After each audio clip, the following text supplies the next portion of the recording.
Let's turn now to Jigawa State, where government has arrested 23 farmers for allegedly selling subsidized agricultural inputs meant to support dry season farming.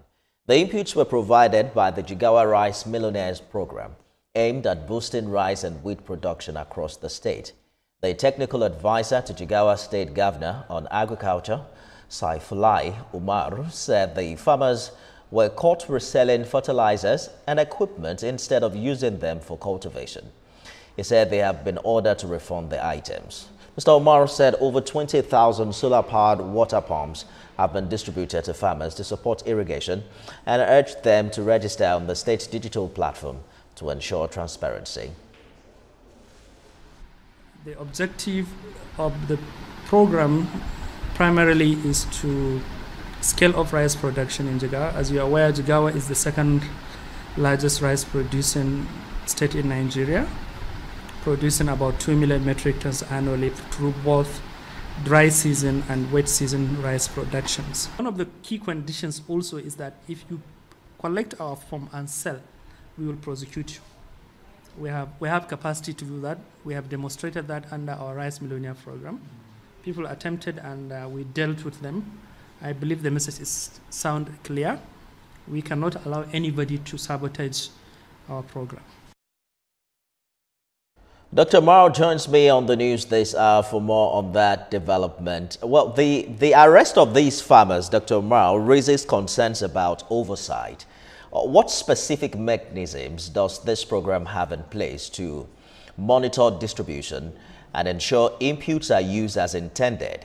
Why did these mechanisms fail in this case? Thank you. Good afternoon. There are a number of mechanisms, but for clarity's sake and for context, the incidents we had is not in this year's program. The incidence was in 2023-2024 seasons, and I was making reference to that to put emphasis that farmers in Jigawa are aware of the stand of government when it comes to diversions of inputs for other uses. What measures are we putting in place to ensure that farmers do not abuse the process or any other person is that we have reactivated a community approach and also our model for cluster farming, where the farmer that would participate would have to come through a cluster. And a cluster is a contiguous land starting between 10 hectares to 50 hectares. So that is the point of entry. And we have a system whereby we are deploying technology. And in this case, we are using geospatial mapping to link farmers to their farmlands and under what we call Jigawa Farmer Information System. And after registering, ensuring that the participating farmer is actually owns a land and is on the field and is into a group of clusters, then there are a number of controls in place to ensure that only farmers that are eligible that are participating in the programs. So such as recommendations by an extension agent, recommendations by community leader, and recommendation by a known and recognized cluster leadership. And of course, the security in the community, we are leveraging mostly the civil defense corps operatives to support identification and profiling of farmers. So these are some of the control measures in place.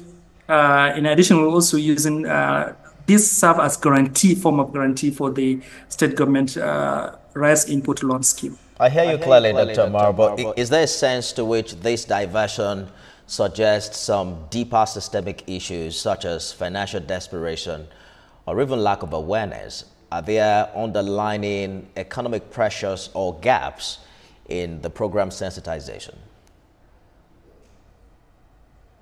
Yeah, of course, when you are dealing with farmers, you need to come together. You will carry out a lot of stakeholder engagement to be on the same page, right? To understand the program's dimensions and what is going to address.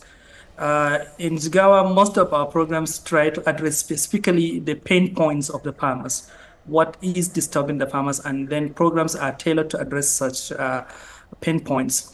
So for us, we always carry the farmers' leadership at various levels from the point of the community level to the local governments level up to the state level leadership.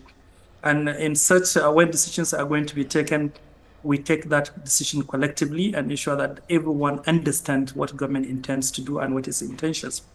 But when there are issues, we now come together and also try to understand what are the issues, where the government has a listening ears when the issues are genuine, and then we address them. But where the concerns are not genuine, we try to bring everything on the table transparently so that people will understand where the government intends to go. Good place to live in. Technical advisor to Jigawa State Governor on Agricultural Development, Dr. Saifulai Umar. Thank you for talking to us.